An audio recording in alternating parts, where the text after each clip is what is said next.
Nossa querida convidada, Maria Tendlau, chegou.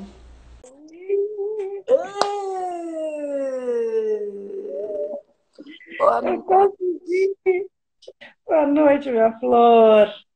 Olha ela de cabelo novo.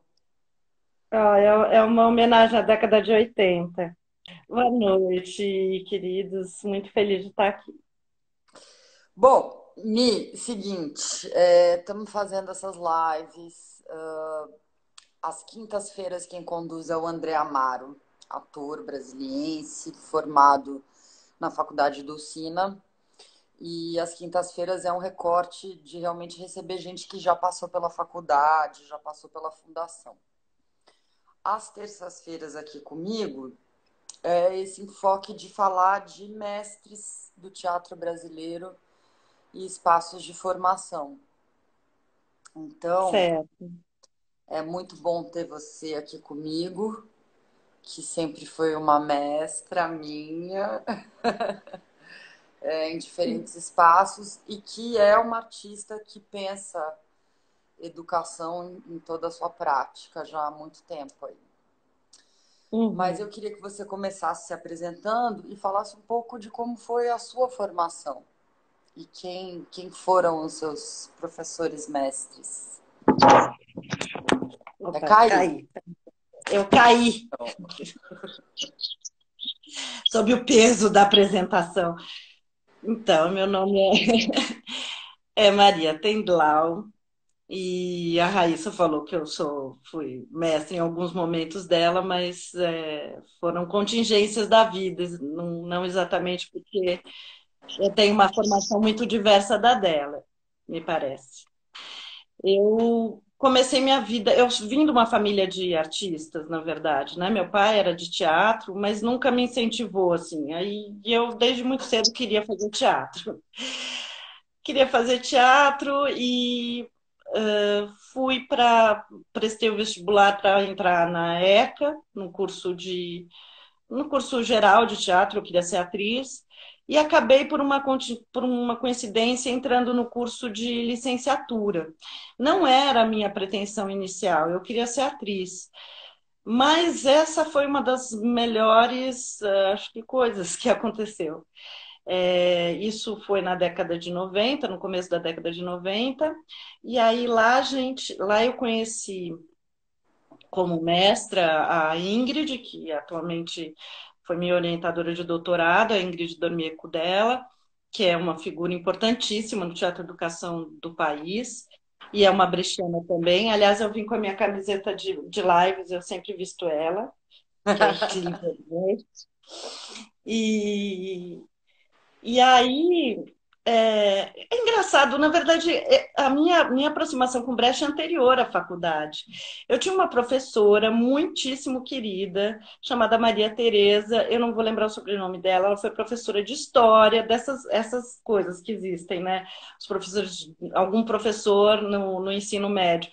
Ela Eu foi tive professora de uma história. história, Ricardo Dreger, que fique mencionado aqui, maravilhoso. Não. Então, Maria Tereza já é falecida, eu sei disso, uma pena. é, Mas, assim, eu devo muito a ela, porque ela deu uma disciplina optativa de história do teatro, história e estética teatral. E aí, simplesmente, no ensino médio, tive contato com os textos todos clássicos do início do século XX, ou final do século XIX, Gordon Craig, Appiah, é, Uau! Stanislavski, o Artaud, ela gostava muito de Artaud, e Brecht, o Pequeno Organon. E eu li aquilo e eu falei, não, é isso que eu quero. Então eu entrei já na universidade amando Brecht, mas eu não fazia essa junção Brecht e pedagogia, né? Então eu tive a sorte de fazer minha formação com a Ingrid, depois a Maria Lúcia Pulpo, que estava retornando do Marrocos naquele momento, da livre docência dela, ou do doutorado, acho que é livre docência. A Maria Lúcia, ela tem um artigo sobre a Dulcina maravilhoso, que me ajudou muito na minha dissertação. Obrigada, Maria Sim, Lúcia. Sim, Maria Lúcia, e todas essas pessoas. E mais tarde o Flávio Desgrandes foi meu orientador de mestrado, mas ele ainda não era professor da AECA, né, aqui em São Paulo. E entrei na faculdade muito crua, não tinha nem 18 anos, e caí no mundo. Adoro todas as vezes que eu caio no mundo, levo um susto, mas me faz muito bem. Conheci pessoas de todos os lugares. E era uma péssima atriz. Isso que eu gosto de contar isso. Porque eu era péssima, assim, tipo, todo mundo já estava predestinado ao estrelato. E eu, e eu não, eu brinco muito com o Elcir de Souza, que o Elcir também, na mesma época fazia AD com uma turma, assim, só de bambambãs, assim, Matheus Martegali, enfim, só gente foda. E ele era o péssimo da turma. E aí a gente, depois de um tempo, foi trabalhar de garçom, evidentemente, juntos, e a gente falava, cara, se a gente der certo na vida, vai ser um milagre, porque você era a pior da sua turma. Não, eu também era a pior. Gente, isso é uma prova de que a ECA é um espaço de formação maravilhoso, então, porque se os piores são Não, mas vocês, gente. é, não foi que na verdade, assim, aquele tipo de teatro não era, assim. Então, aí vem a segunda coisa na minha formação. Primeiro, curiosamente também, eu era uma pessoa que sempre gostei muito de estudar, mas sempre tive horror à escola. Então, eu brinco que eu passei a minha vida fugindo da escola e a escola me chamando, me chamando, me chamando. E, e aí eu comecei a ver que eu gostava de educação, gostava muito.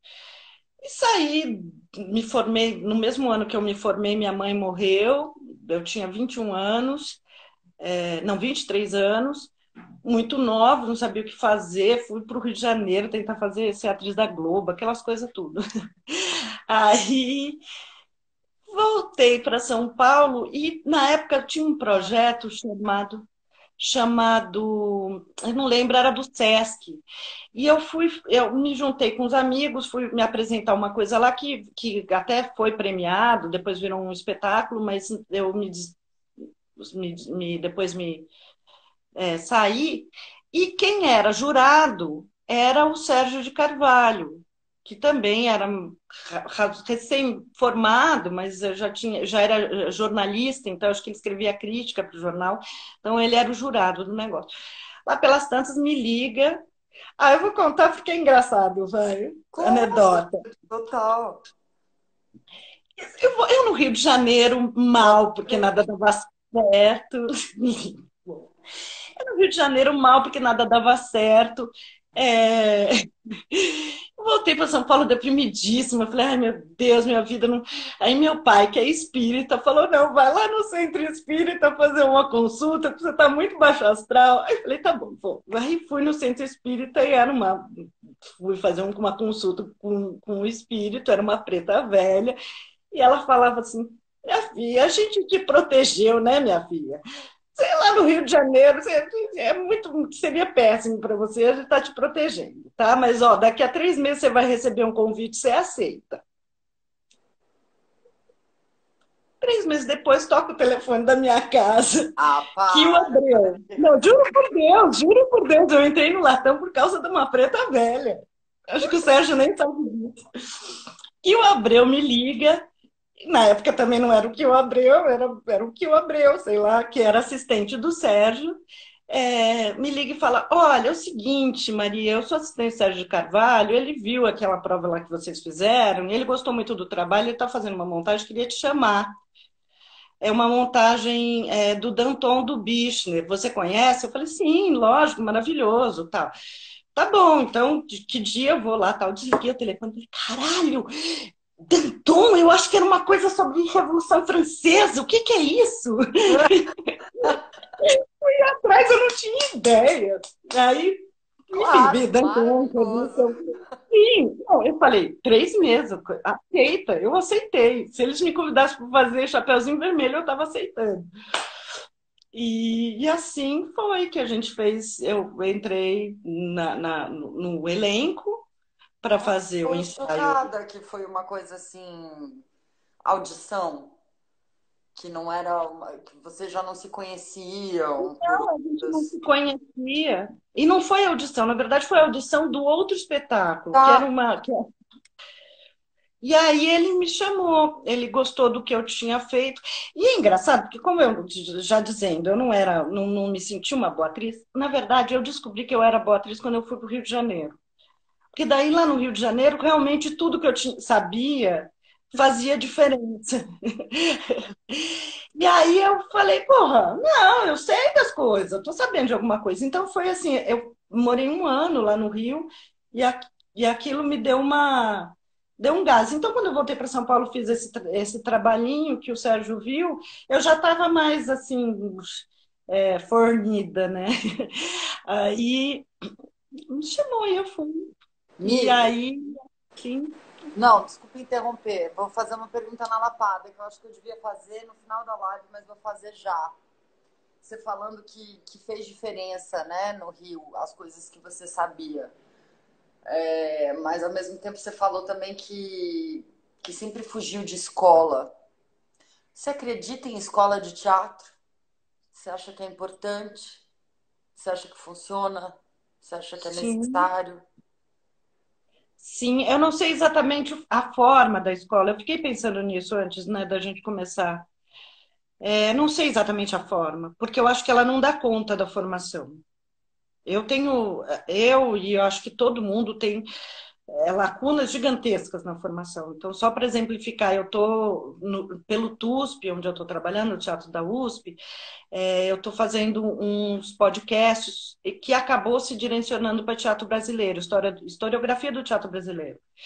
E eu estou podendo estudar teatro brasileiro. Eu nunca pude. Não é que eu não tinha disciplina, eu tinha tal da disciplina lá.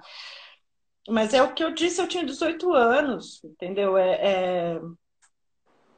Enfim, depois trabalhando na USP e acompanhando gente que entrava na faculdade, eu morei um tempo em Piracicaba, cuidando do TUSP lá, e lá a faculdade é de agronomia e de ciências florestais, enfim. E eu vi uns meninos chegando com 18 anos, me dava uma dó, porque é muito novo, né? E aí, e a nossa formação, eu acho que do ensino anterior está cada vez mais difícil, né? Assim, não sei dizer. Então, quais os conhecimentos seria necessário chegar a uma universidade e com que maturidade para aprender algo? O que que eu sabia, o que que eu aprendi na faculdade, na verdade, metade das coisas que eu aprendi foi em aula, mas a outra grande metade foi fugindo da aula, né, na verdade. Sim. Com, A experiência com... universitária, eu acho que ainda mais quando tem um campus, a USP. Eu não fiz teatro na USP, né? Eu fiz teatro ainda mais novinha, que eu fui fazer escola de teatro. Mas para mim era essa possibilidade de estar, enfim, estar numa cidade universitária, né? Não sei se. Sim, e eu tenho parcerias, assim, eu comecei a trabalhar naquela época, com a Dedé Pacheco, e a Dedé Pacheco é minha parceira e amiga até hoje, muito, assim. A gente se encontra, vai por outros caminhos, se encontra de novo. Dedé Pacheco, Juliana Jardim, é, a Joana Albuquerque, que eu vou até entrevistar amanhã para o podcast. E mesmo o Sérgio, eu vi o Sérgio de longe, a turma do Sérgio, eles eram mais velhos, mas eu sabia mais ou menos quem era, assim, sabe? E aí eu fui casada com o Paulo Barcelos, que é uma pessoa que veio de Londrina, que também teve uma grande influência por uma outra coisa, que não era exatamente o curso universitário, mas era um festival de teatro universitário, que era o Filo, que fez a formação dele. Então, ele começou a fazer teatro já na escola, lá, já tinha uma tradição de teatro, e ele é um dos fundadores do Armazém, que agora, depois de já faz muitos anos, vive no Rio de Janeiro, mas que foi formado em Londrina. E o Paulo sempre falava assim: ah, é a turma da ECA, vocês, a turma da faculdade. Porque, sim, sabemos, é uma elitezinha. Mas, enfim, eu acho que não é a única formação, mas assim, eu sei que eu tenho isso em mim. Não sei. Não, e você seguiu, né, a formação acadêmica dentro dessa mesma escola. Você fez mestrado, depois você fez Sim, doutorado.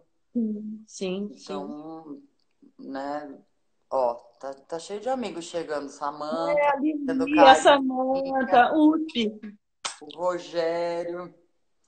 E Ai, gostosos. o que eu ia falar,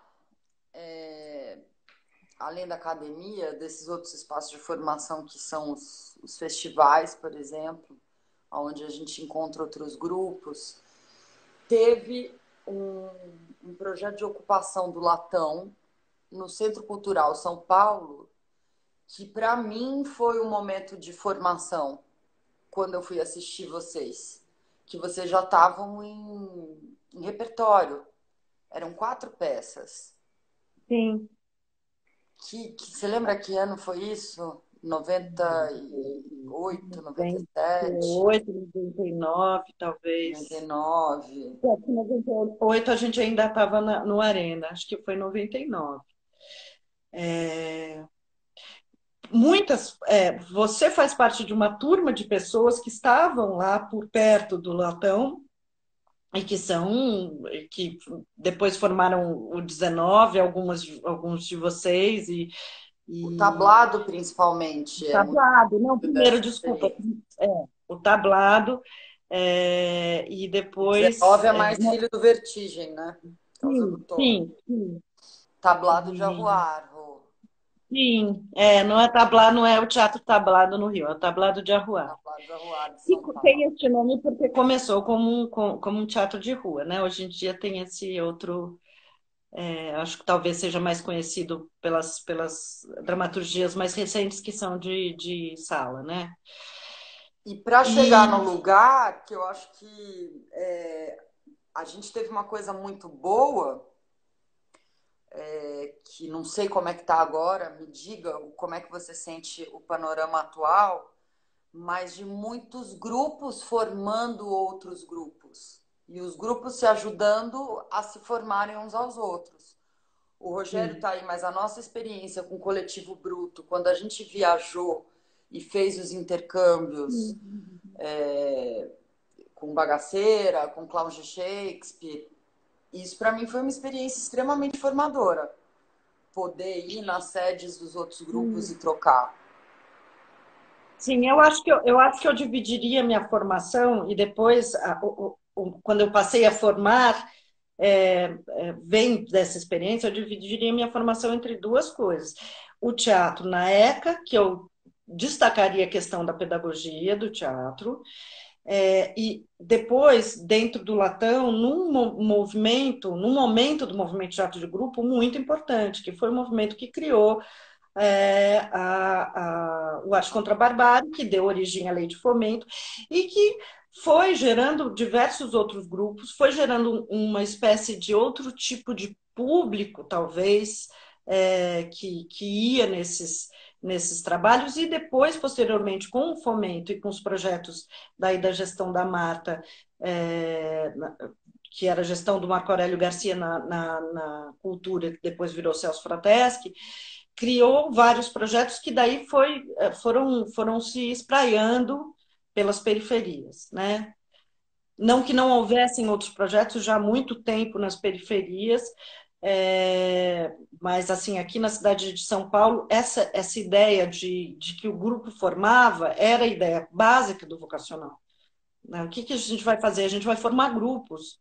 Quem que vai dar aula para formar grupos? Pessoas de grupo. E o que elas vão ensinar? Elas vão ensinar como o grupo delas funciona. A ideia geradora era essa. Então, é, são duas vertentes muito fortes de formação, a acadêmica, mas a formação da labuta. E daí eu concilio aqui, já que eu falei do Paulo Barcelos, eu concilio com a formação dele, que era uma formação de grupo, né? Então Perfeito. é isso. tá? Tem academia, mas tem o campo. Tem. E quando a academia junta com o campo, aí é demais. Nem sempre acontece, mas tem que acontecer, enfim. Mas, Mi, e você trabalhou com política pública tanto numa secretaria municipal, né, do PT, quanto em Sim, gestões do PSDB com programas, certo? do Estado. Do Do Estado. Estado, sim. Compara um pouco para a gente como é que foi lidar com essas diferenças de gestão. Como é que é? Pode? Posso, não posso, eu Bom, você falo. está no Estado de Não, novo, né? No TUSP. eu estou no Estado, mas eu estou no Estado via universidade, que é bem diferente, né? Que é Mas quase o sou funcionária do Vaticano, Estado. uma coisa independente. É, ai, pelo amor de Deus, que continue sendo assim, porque só isso salva, né? Assim, Não, mas enfim. é para a universidade. Sim, nossa. Nossa, a USP, né, gente? Assim, por mais que a gente possa falar de elitismo, a USP, puta que o pariu, ainda mais nesse momento de pandemia e de desprestígio da pesquisa científica, o que é essa instituição? Né? A maior universidade da América Latina, assim. Então, não desdenharei de onde eu cresci, onde eu trabalho, mesmo, assim. Mas o que acontece, assim, eu acho que eu vivi dois momentos, e são dois projetos que eu fiz parte, três, na verdade, que são muito, são históricos, porque o projeto Teatro Vocacional, a gente que pôs na rua, assim, eu brinco e é verdade, eu brinco não, eu conto e é verdade. O Celso, quando me chamou para fazer lá, me chamou porque ele sabia que eu era do Latão. Eu estava precisando de trampo, ele me chamou e falou: então tá, então vem aí, de novo, essas coisas que acontecem na minha vida. Então vem aí, nós temos não sei quantos equipamentos. E eu pensava, mas o que é equipamento? Equipamento de som? O que é equipamento? Né? Equipamento eram os lugares, né? Biblioteca, casa de cultura, tal. É, falou, então tá, vem aí. Eu tinha uma mesa, um telefone. Na época não tinha, quer dizer, assim, você fazia as coisas por e-mail, mas ainda era você fazer protocolar processo debaixo do braço, ir lá, carimbar, né? Enfim, fazer junta de processo. Ah, funcionários públicos do Brasil Univos! Junta de processo. E aí eu peguei um livrinho da secretaria e fui olhando, falei, onde tem os tais dos equipamentos? Biblioteca, na Casa de Biblioteca, ai, tem que lembrar um nome, assim, Casa de Cultura de Itaquera, Rua Murmúrios da Tarde. Onde que é isso? Fica no meio da Coab Itaquera. Tá, vamos lá. Tem motorista para ir? O motorista já ficava puto. Eu falava, meu, vamos lá naquela puta que pariu. Não, até aqui nas casas de cultura é normal, mas é que quando a gente começou a fazer em escola, entrar em favela, aí os caras falavam, você tá louca? Eu não vou entrar nesse lugar. E aí eu fui descobrindo um mundo, né? Assim, e muita resistência, muito desprestígio que as pessoas sofrem. Então, uma mistura, às vezes, de muita vontade de falar, cara, tu é funcionário, vamos lá, vamos conseguir. E outras horas, vontade de falar, vai, né? Porque, né, teve um dia que eu peguei a Casa de Cultura de Santo Nossa, Amaro. muita picuinha, né? Que rola nos tais equipamentos. Para um artista orientador que chega lá para dar sua aulinha de teatro, para formação. Sabe, né? Você ainda ficou num lugar meio protegido, porque era um lugar completamente diferente, né? Que era o Sim, educandário. puta, mais ou menos violenta, né? Muitas vezes violenta. De você Sim, chegar para dar sim. aula e. Mas, enfim, conta que você tem a visão Não, assim, principal. uma das histórias era o seguinte: a Casa de Cultura de Santo Amaro fica na frente da biblioteca. Hoje, bom, essa hora da noite eu não vou lembrar o nome de nada. A biblioteca de Santo Amaro. Tem uma avenida, João Dias, passa na frente. Mas é uma avenida, tem farol, não é que não tem passarela, tem sinal, você pode atravessar a faixa de pedestres. Um dia eu marquei uma reunião na biblioteca e chamei a diretora da Casa de Cultura. A mulher chegou assim, sentou, a gente fez a reunião, no final a mulher chorava e falava: esse momento é histórico, nunca um diretor da Casa de Cultura entrou nessa biblioteca. Eu falei: gente, vocês estão loucos. Sabe lá Deus por quê? Por causa de uma briga do passado, mas enfim, sim, nesse Nunca ninguém universo atravessou a rua. Aí um dia falaram assim: ai, aquela biblioteca é péssima, porque eles puseram fogo nela. Eu falei: mas quando foi? Foi no domingo. Mas a biblioteca não estava aberta? Não, ela só abre de segunda a sexta, das 10 às 4. Eu falei: mas se eu vou pôr fogo na biblioteca, eu não posso nem ir na biblioteca, porque ela está com fogo.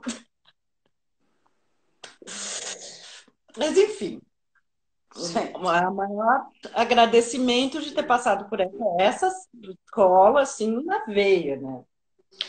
Loucura, loucura.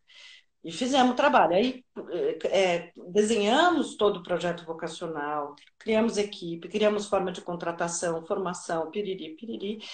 Quando mudou a gestão, a coisa foi se descaracterizando muito. Eu achei melhor sair, saímos com a equipe e tal. E essa experiência foi a experiência do momento em que se criaram os céus, sim. se construiu o céu do zero. Então, assim, essa experiência eu acho que não. Tomara que em algum outro momento aconteça na cidade de São Paulo, mas ela não é qualquer coisa. É uma experiência de paradigma mesmo, Não, assim, e ela muito. deixou e ela resistiu a qualquer gestão, e já vieram várias depois, e em todas há uma tentativa de desmonte, mas permanece, né? Permanece uma rearticulação da cidade que aconteceu a partir dos céus. Eu acho Sim, que a tal classe média, formadora de opinião, reentende a cidade a partir desses céus. E é obrigada a olhar para a periferia. sim. E ao Eu mesmo tempo, frequento o céu daqui do Butantã com a escola da minha filha, que é a escola pública. Ah, é maravilhoso, assim. Aí eu como, né, usuária mesmo, né, do equipamento. Sim, aí isso foi na prefeitura. Então, assim, essa experiência é difícil de comparar ela, porque ela é muito paradigmática. É, só que, assim, no momento em que eu estava saindo da prefeitura, estava chegando um projeto do PSDB, que eram as fábricas de cultura. E esse projeto foi engavetado um tempo, depois o Estado tomou conta, e era um projeto, de certa forma, semelhante, porque era construir dos céus, que era construir prédio, tal, enfim.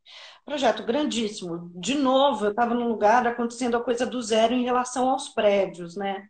Assim, eu fiquei fazendo listagem de dispensa de sabonete, fazendo orçamento, assim, era o que a gente fazia, eu fazendo cronogramas malucos de para ter aula, ocupar a sala, enfim.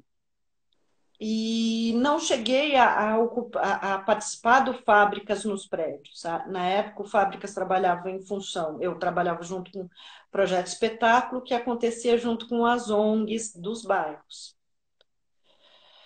Mas um projeto que é gigante e tem uma mobilização enorme, assim, que eu acho que é formativo, muito formativo, sim.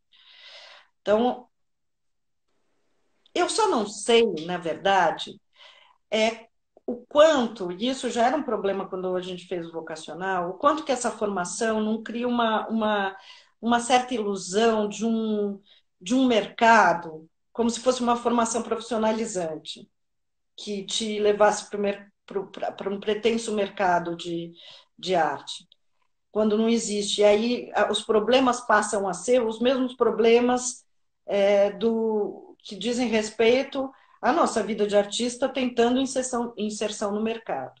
sim. E eu acho E eu acho que daí, essa formação, o mais que ela tem de mais legal, e eu não estou negando a inserção das pessoas numa carreira, não é isso. Mas eu acho que o que ela tem de mais legal é que ela deveria ser universal. E aí, de uns anos para cá, que eu já estava, enfim, daí eu entrei no TUSP, fui para um outro lugar, tal, eu comecei a repensar a questão do teatro educação. Eu estava um pouco distante, e quando a gente sofreu esse golpe em diversas partes que a gente vem sofrendo desde 2016, enfim, até antes, mas é, eu falei, é o único lugar onde é possível, de fato, eu atuar algo que seja importante, quer dizer, não é em cena, não é no nosso pequeno grupo, mas é atuar possibilitando as pessoas elaborarem discurso, elaborar narrativas, que o teatro e a arte em geral, mas o teatro especificamente, é importantíssimo. É uma ferramenta maravilhosa. E aí eu não tenho problema nenhum de falar que é ferramenta. E nem que é utilitário. Assim, para mim, isso, meu lado brechtiano fala mais alto que eu digo que sim, é para isso, é para ferramenta, é para se usar. E se usar para ter uma capacidade de inserção no mundo crítica. A gente falava muito de formação crítica, mas eu acho que assim é até anterior. Inserção no mundo, inserção linguística no mundo, inserção, capacidade de elaborar discurso, capacidade de conseguir entender o que, que é uma verdade, o que, que é uma mentira. Assim, não é E o a grande tá problema num do país que momento. perdeu essa capacidade, né? Completamente. Se eu falar, eu subi aqui pela parede, estou andando no teto, eu posso falar. E ganhar a eleição com isso. Sim, sim. Então, assim, onde que seria o lugar da ficção, né? Como que a gente pode elaborar histórias? Porque a gente não consegue discernir uma. Se a gente não percebe que nós próprios temos capacidade de elaboração de história.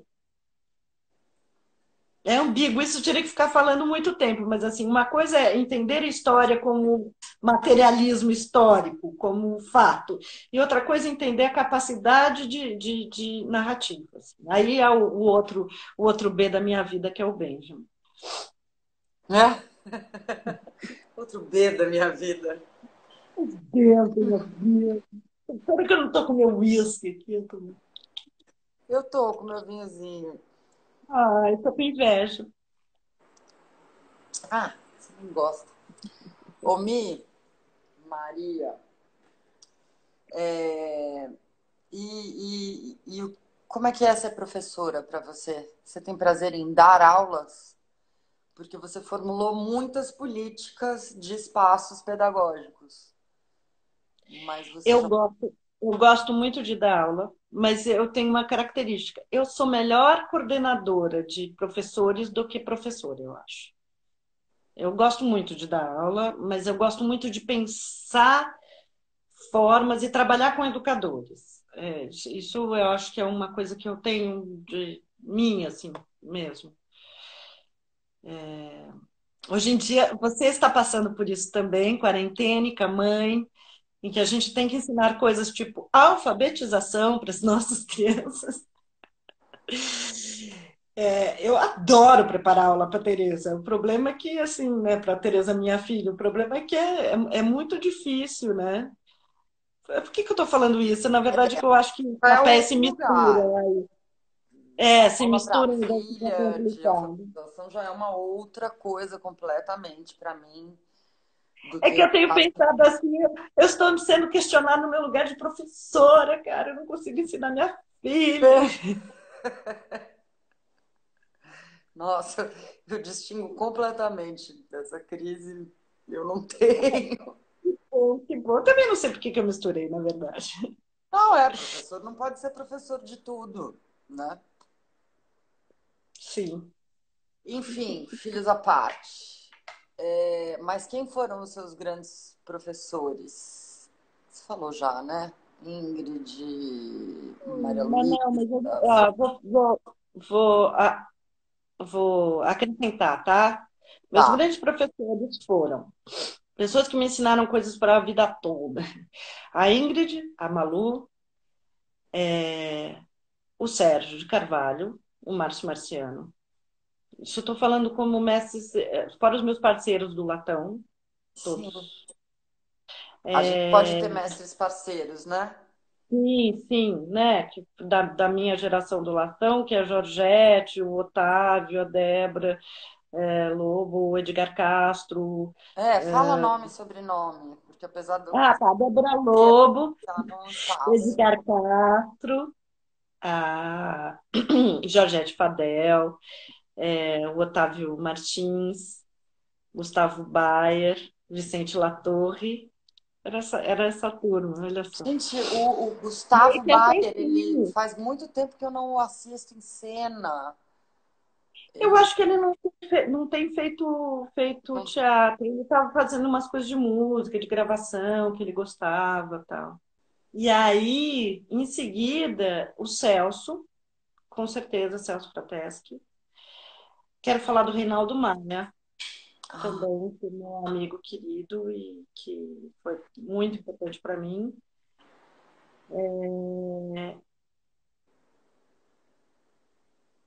Eu acho que esses, assim, a partir daí eu tenho pessoas que eu amo e que me ensinaram muito mais mestre mesmo, assim, é isso, eu acho. e me fala um pouco para mim do projeto do Itaú. Me fugiu o nome desse projeto. Mas É, é. próximo ato. Oi? Próximo ato chamava. Próximo ato. Que também foi um espaço de formação, que tinha discussão e essa curadoria, e uma coisa de pensar teatro internacional, e Então, intercâmbio com outras também foi uma referências. oportunidade maravilhosa, assim. A, a Sônia Sobral, que era quem cuidava da curadoria de dança e teatro do Itaú Cultural. E aí ela, durante um tempo, estava fazendo. O próximo ato já existia, era um desejo de parceria entre o British Council, né, o consulado britânico, o consulado francês, a agência de colaboração espanhola e o Instituto Goethe.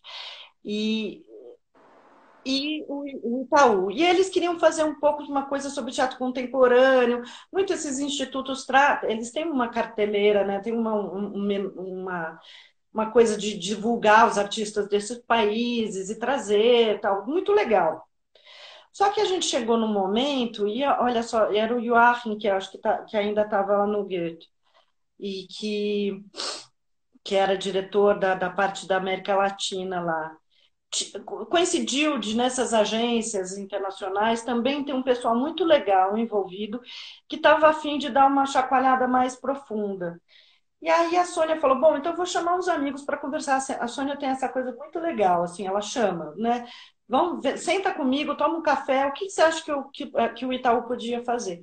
Aí chamou o Zé Fernando Peixoto de Azevedo, o Tó, o Antônio Araújo, e aí, por conta do vocacional, a Sônia falou: eu quero chamar, eu não conhecia ela, assim, conhecia, mas não era próxima, quero chamar alguém que trabalhe com periferia. Aí me chamou, e aí ficou eu e esses dois caras, assim, tipo, né, o outro que, né, doutor em filosofia, o Tó, entendeu? E eu fiquei meio lá. E mais uma vez na vida eu estava lá naquele lugar certo, na hora certa. E aí a gente fez uns debates e falou: bom, a gente tem que falar sobre grupo. E aí deu uma guinada no projeto. A gente falou: vamos discutir teatro de grupo. E aí era discutir teatro de grupo no país inteiro. Então isso foi maravilhoso também. Porque daí, por mais que eu tivesse conhecido os grupos, vários deles, junto com o Latão, eu reencontrei eles e conheci novos por meio dos encontros do próximo ato. A gente fez encontros no país inteiro, tentando detectar os grupos, e aí as agências elas serviam para trazer convidados que a gente escolhia, assim, nossa, olha o luxo, né? Ah, a gente quer trazer o Denis Guénon, ah, legal, tenta ver se a gente consegue. A gente vai trazer o Lema, ah, Vamos lá, chama o Lema. E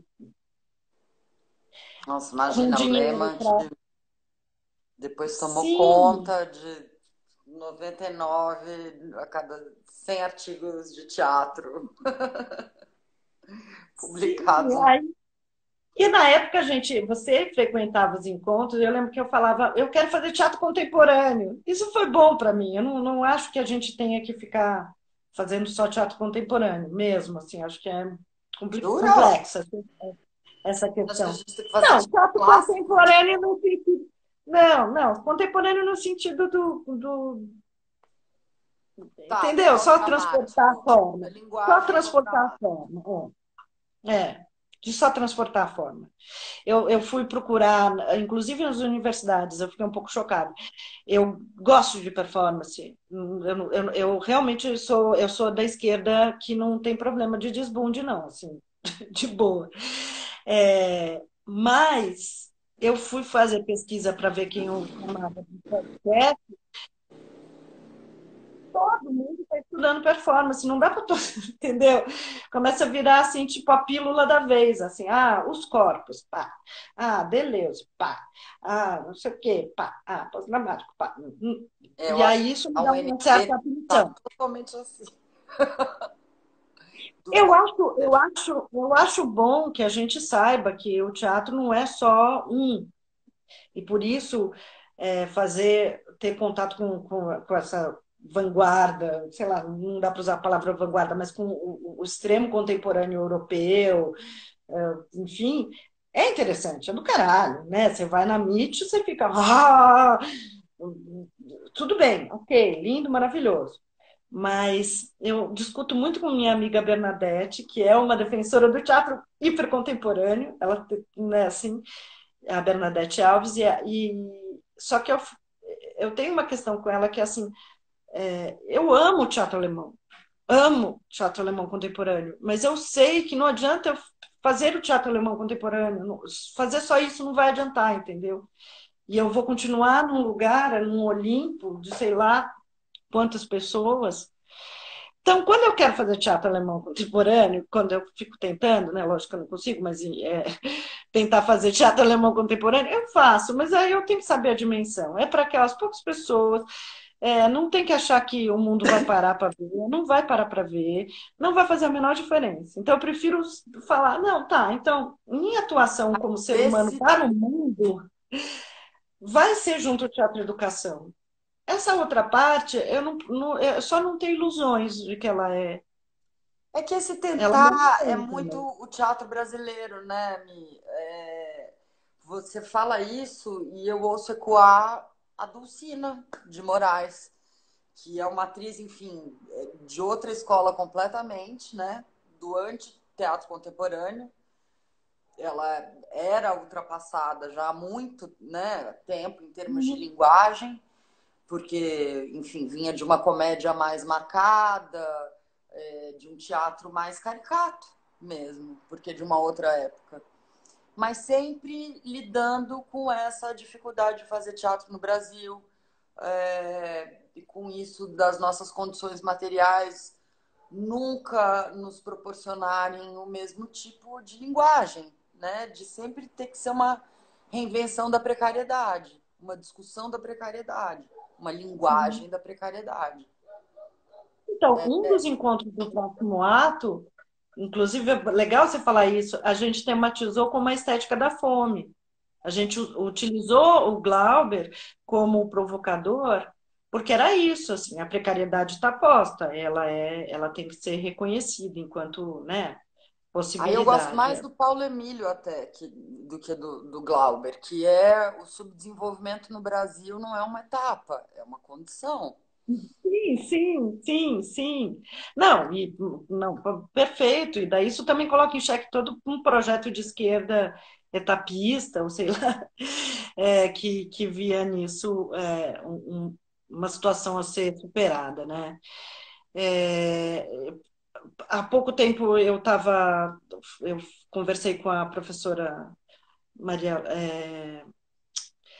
Maria Silvia Beth sobre o Vianinha. E aí, na verdade, para falar do Vianinha, eu recuei e fui descobrir sobre a Delcélia Viana e o Oduvaldo, o pai. E é fantástico o que essas pessoas faziam. Só que se você for ler hoje, assim, tem uma peça, Amor, Coração, já não sei como é que chama, do Oduvaldo, desculpa, gente, depois a Da Raíssa põe Companhia da aí. Dulcina. Essa peça está no O de Exatamente, exatamente. 1933. Amor, exatamente. Eram Que é os três importantíssima. juntos, Dulcino Odilon e Oduvaldo Viana Pai. E Então, revolucionam em 1933 o teatro, o porque ele tinha teatro. vários planos e era uma Sim, peça-filme. não, essa história dos planos, que Uma depois no peça-filme que você fala, meu, quase solta um palavrão aqui no olho do Nelson Rodrigues, entendeu? Com três planos em sim, teatro moderno. Já estava lá em sim. 33. E depois Nelson Rodrigues, enfim, esculachou Dulcina mais de uma vez. Terrível ele. Não, e olha só, essa peça ainda sustentou eles, a família dos Viana, que era família combatente, maravilhosos. E o Viana vai para a Cinédia fazer um filme, depois ele briga com o Gonzagão lá, com o Gonzaga, da Cinédia, e os dois tem um problema lá do filme que eles fizeram juntos, mas dizer que ele era cinematográfico, ele queria fazer cinema, queria muito. Ó, o André Amaro tá falando aqui que eu falei que apresenta as lives de quinta, que quase encenaram na faculdade. Fala para ele me mandar o texto que eu fui atrás e não achei e eu quero ler. Eu tenho amor, eu tenho, te empresto. Amor, amor. Peguei pra minha Aliás, Maria vida. Silvia também. Não foi Deixa eu fácil falar. achar a publicação disso. Aliás, uma coisa que a gente tem que fazer é um convite, meio intimação aqui. Há na Fundação Brasileira de Teatro um acervo de peças inéditas. Não é o caso do Amor, que é publicada e eu tenho o livro, vou te Sim, emprestar. sim. Mas são peças inéditas, traduções inéditas, e eu preciso de alguém mais vinculado à ECA e etc., para a gente conseguir colocar isso em biblioteca, né? Digital. Sim, sim. Vamos fazer isso. Depois eu falo contigo, porque a gente parou de editar, na verdade, no TUSP, a gente ainda tinha a revista, tal, agora está tudo digital. Mas mesmo assim, a gente gostaria muito de publicar algumas coisas. O Sérgio não quer sair do TUSP antes de conseguir uns projetos de publicação. O Ainda que Sérgio fosse Carvalho, que por digital, coincidência agora é diretor do TUSP. um projeto de parceria entre o TUSP, o NB e do SINA, seria maravilhoso. A Porque, gente vê isso. Vamos tentar articular sim. enfim, Eu isso quero para. falar de outros mestres, porque eu falei da Maria Silvia Beth, aí eu tenho que falar dos outros mestres que foram durante o Latão, os mestres, os famosos mestres da pizza, que além da Maria Silvia foi Iná, o Paulo Tá, Arantes, então deixa eu dar uma o... pausa, porque eu errei. Eu falei que quem tinha escrito o artigo tinha sido a Maria Lúcia e foi a Maria Silvia Beth. Ah, tá. Maria Silvia Beth, Beth Rabete. Escreveu o artigo. Não, Maria Silvia é uma coisa, uma coisa. Então, vou fazer menção a eles que não foram meus mestres diretamente, mas que ficaram circulando, assim, pela formação. É o Paulo Arantes, o próprio Roberto Schwartz, a Iná Camargo Costa, a Maria Silvia e o o Pasta Júnior. Muito bem. A Iná, a gente ainda teve o prazer de integrar uma companhia com ela, né? De Foi, é coreografar verdade. ela E fora. e a gente brigava porque ela achava que a cena ai, como é que chama? Do Palmares tinha que ser que nem a cena do Arena contra Zumbi. Ela tinha que rever isso. E a gente ficava puta, falava, não, mas essa cena vai ficar péssima, não vai dar certo. Não é? É, aí é uma questão. A Iná também vem com um pensamento muito forte, né? Que toma a frente da cena. É um Sim, sim, pouco sim. essa luta entre o campo e a academia o tempo inteiro. Sim, sim. Não, e eu tô falando com Vai ter maior amor e maior admiração. Mas é que eu tô achando engraçado, né? Que a gente, ai, não, não, nada, aí vai trabalhar junto, você fala, meu, não, não vai dar certo essa porra.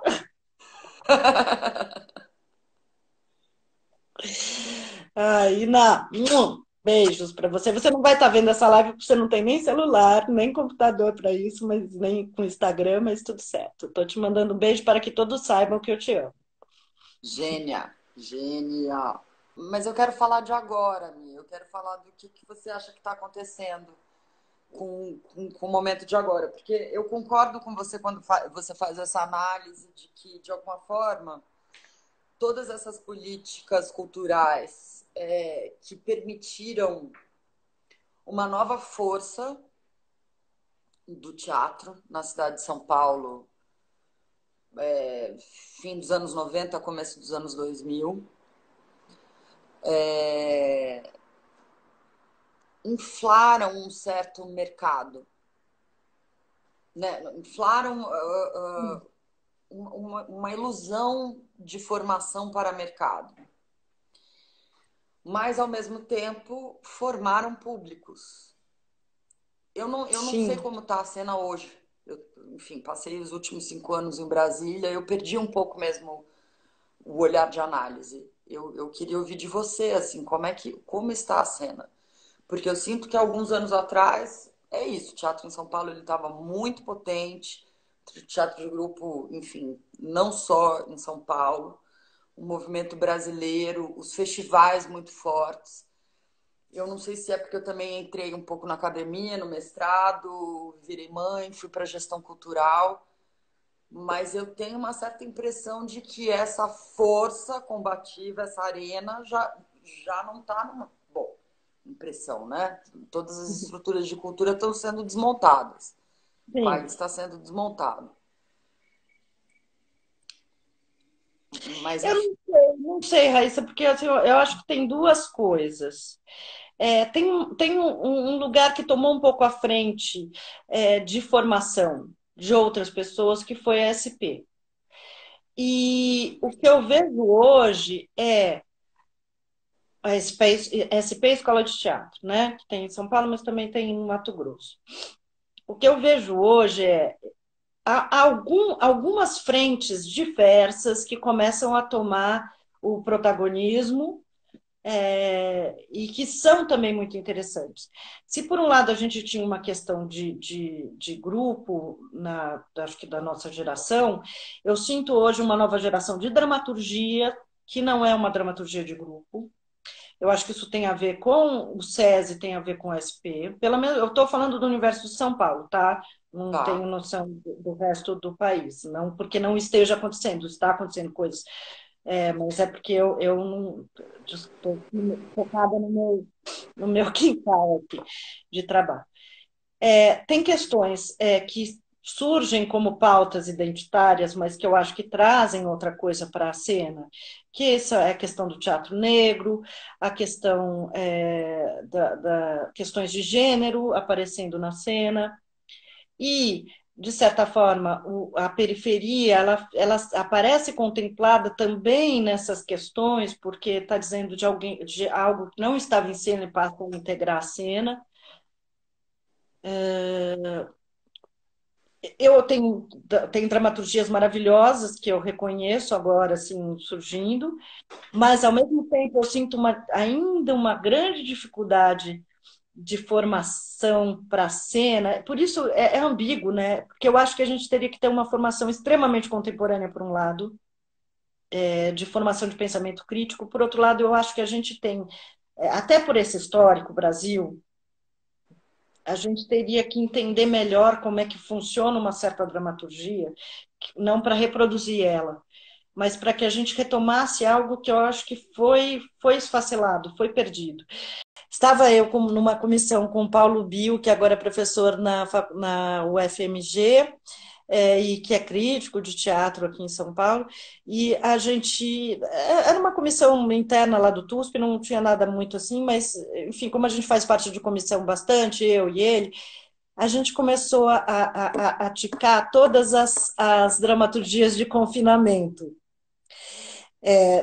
premonitórias, não, não era antes da pandemia, mas a questão da dramaturgia de confinamento é uma estratégia, como é que chama?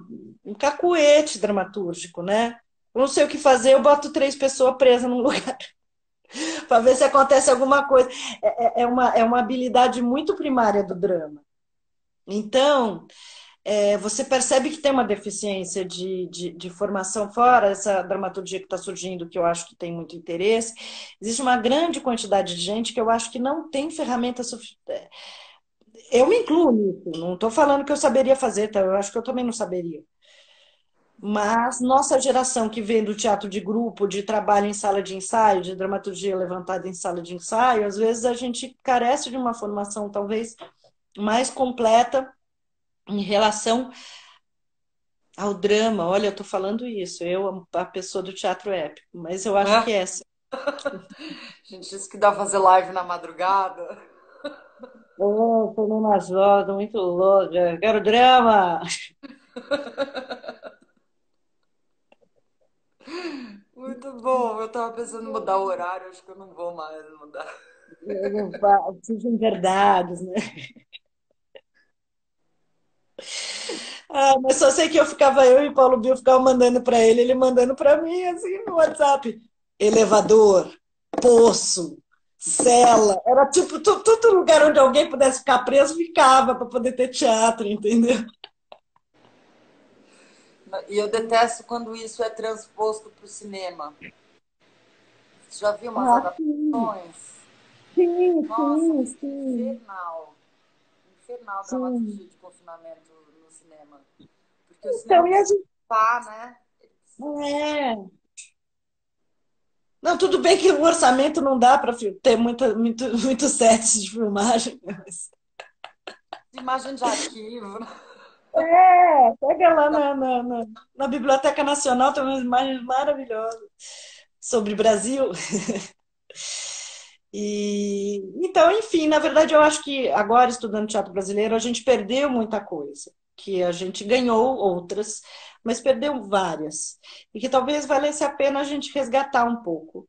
Então, quando você, por exemplo, vê as questões dessa tradição, por exemplo, da geração da Dulcina, e que depois foi retrabalhada na geração da década de 60, de 50, 60, quando você vê a contribuição de circo-teatro, teatro de revista, como a Iná fala isso, né? A gente tem uma matriz épica, que no caso do Brecht era o cabaré, que é o teatro de revista, e que a gente despreza, de certa forma, entendeu?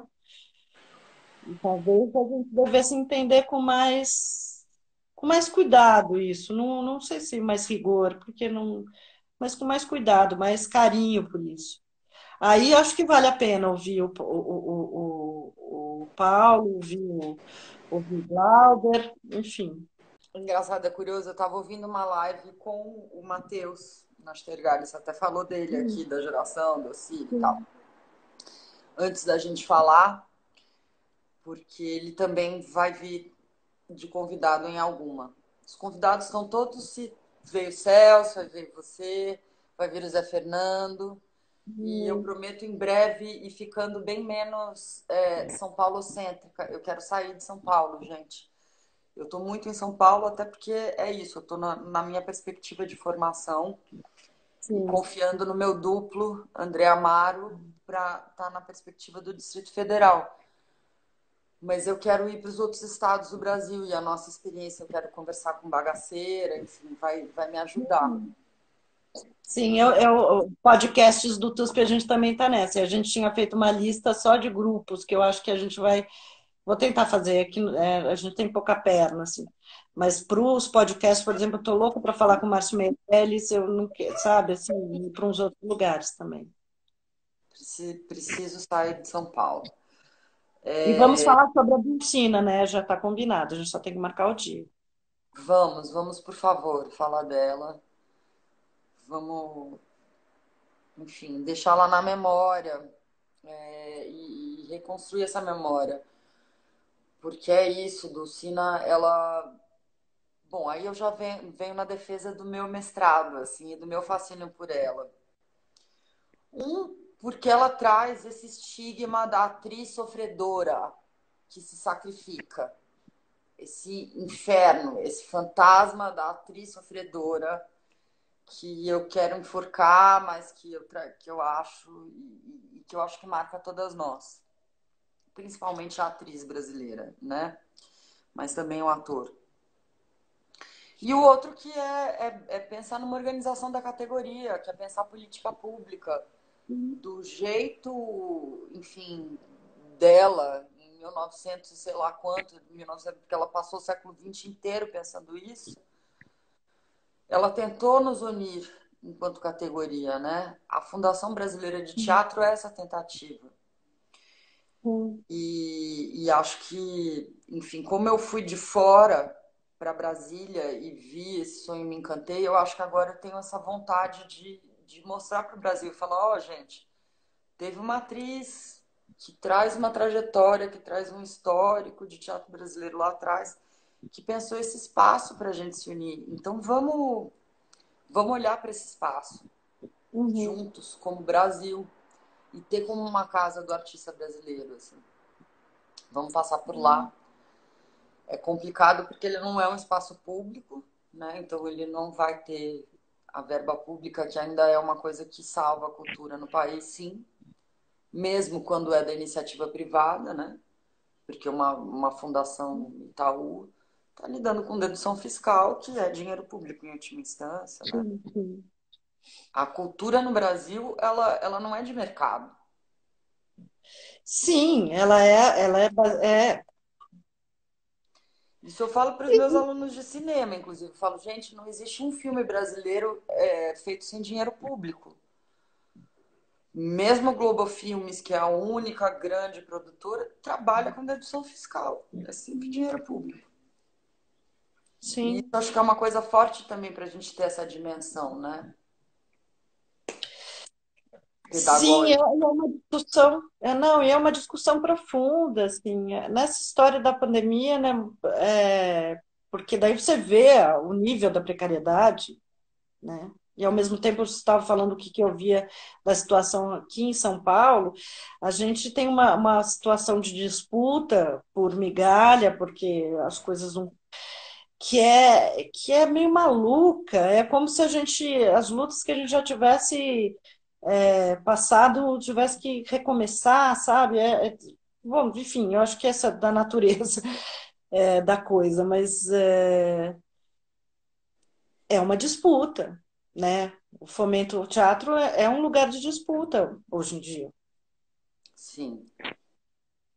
Não, já há um Então, tempo. E porque é isso, aí vem né, alguns segmentos conseguem o recurso e aí começa a se mas querer manter. é uma disputa de emaranhamento. Teve uma situação, por exemplo, eu acho bizarro.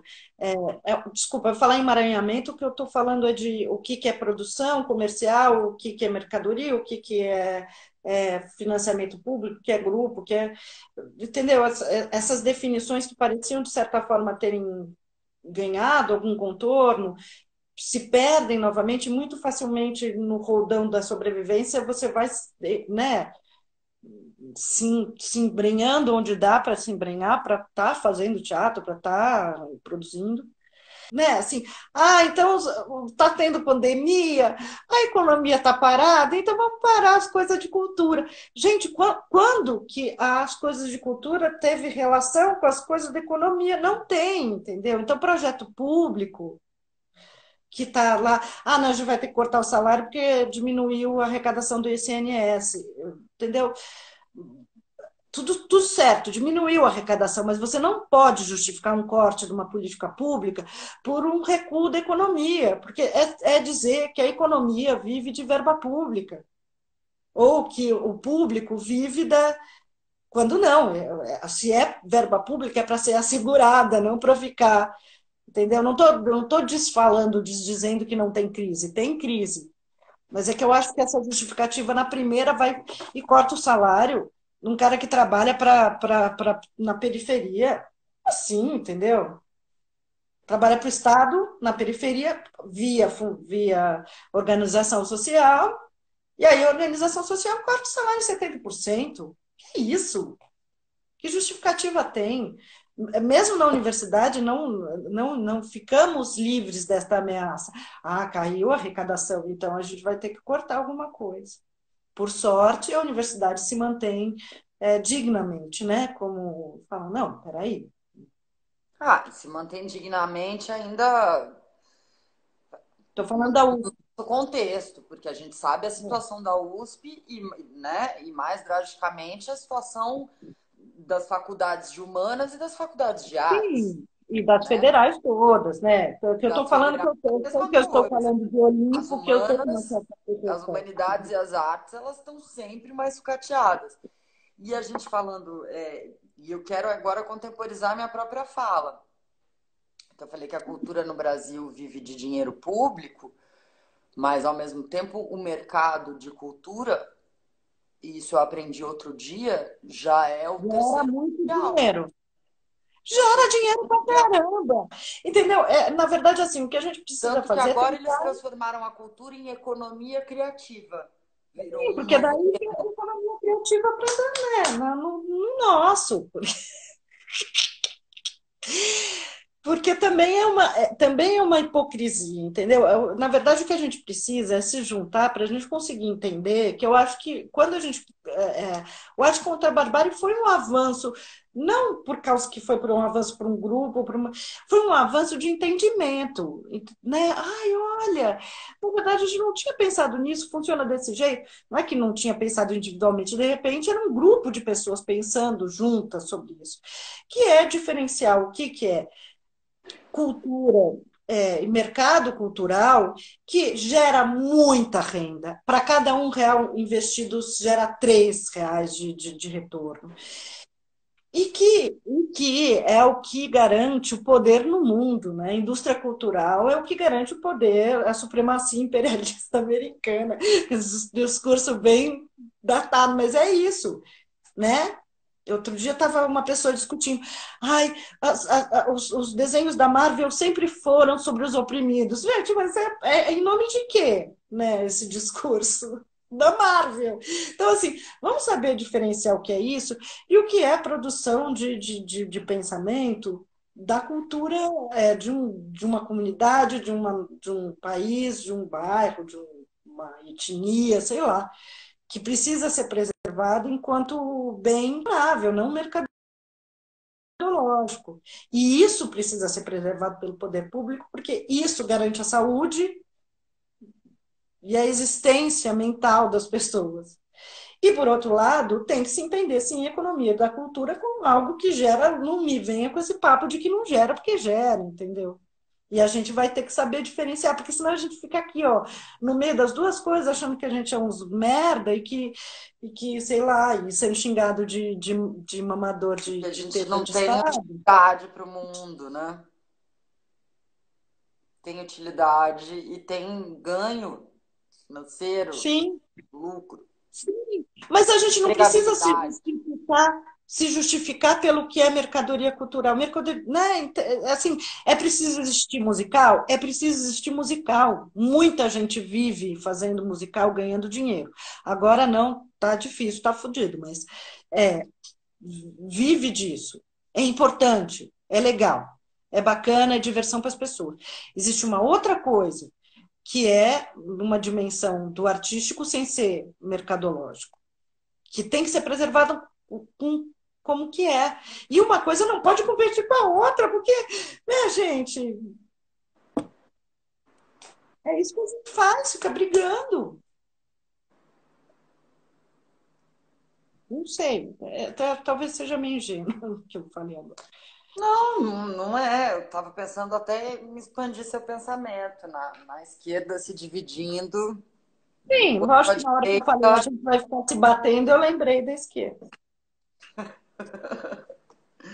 enquanto a Aliás, direita. eu li uma tese do Marcelo Ridente, muito interessante, sobre a esquerda no Brasil. E ele falava uma coisa sobre o PCB, e sobre o Prestes, que eu juro por Deus, eu peguei o parágrafo, golpe de 64, PCB se lascou, o Prestes não conseguiu perceber, e a esquerda brigou, era something assim. E eu só troquei a palavra por outras siglas de outros partidos, aqueles partidos que, era assim, o Prestes não fez autocrítica. Troquei a palavra e falei, gente, pelo amor de Deus, é muito delay, né? A gente continua falando pouco, caralho. Então tá, o retorno foi lá, a coluna Prestes. Pois é, tamo lá. Bom, tamo na coluna Prestes integralistas, né? Então tá bom, né? O Brasil a gente vê por aqui. Para. Tem futuro? Vamos superar ou só a Tereza e a Cecília vão ver dias melhores? Não, tem futuro sim. Assim, é engraçado que por mais que a gente analise as conjunturas, eu não vislumbrava na minha infância, tudo bem que eu era criança, não podia ter uma avaliação política, mas que um dia se chegaria num governo de esquerda, que se quitaria a dívida internacional e coisas por aí. Então, eu tenho que retomar esse pensamento para pensar que reviravoltas são possíveis, por mais que o cenário se mostre duradouro no reacionarismo dele que adentrou, assim. É triste, não, a gente está num momento triste, muito triste mesmo. Mas eu acho que a gente não pode parar na tristeza, porque por outro lado também a gente é numa geração muito que viveu bem a pão de ló, né? Bem a pão de ló. Então tá na hora de tirar o pão de Porque, ló do sofá. nossa, não que a gente tenha que viver sempre assim, mas eu acredito também em pensar de formas diferentes, em Não, e sentidos vamos ter diferentes. que, né? Porque até a rua, que era sempre a nossa forma de reintegrar, tá comprometida, né? Por uma Sim. pandemia. É isso, como se manifestar, como botar o bloco na rua agora, sem ir pra rua. Não estava dando certo, né, a manifestação também. Então vamos ter que pensar em outra coisa, assim. Eu não vejo uma perspectiva de mudança tão rápida, não mesmo, assim. Mas a gente vai ser feliz ainda, em algum momento. Alguma coisa sempre muda, né? Vai ser feliz. Tá bom, Maria Tendlau. Vamos ser Raíssa, felizes. vamos sim. Em breve, é, a Fundação Brasileira de Teatro está, ainda não, né? Mas quando estiver aberta, está aberta para você, para o TUSP, enfim. Vamos fazer aquele negócio das edições, vai? Vamos tocar isso. E você vem para minha live, que não é live, é podcast, para falar da Dulcina. Vamos falar dela. Gente, adorei estar aqui. Espero não ter falado muitas besteiras. Nunca, Maria, nunca. Foi muito bom. Amada, A casa tão burguesa, né? Tivemos que ficar nela. A gente que adora uma rua. então, fadados ao nosso próprio limite, né? Nosso limite burguês aqui. Amada, Sabe o que muito que eu falo? obrigada. Eu falo que é quarentena oráculo de Delfos. É assim, conheça-te a ti mesmo. É isso. Muito bom. Terminamos com essa. Toma essa, teatro brasileiro. Vamos nos conhecer.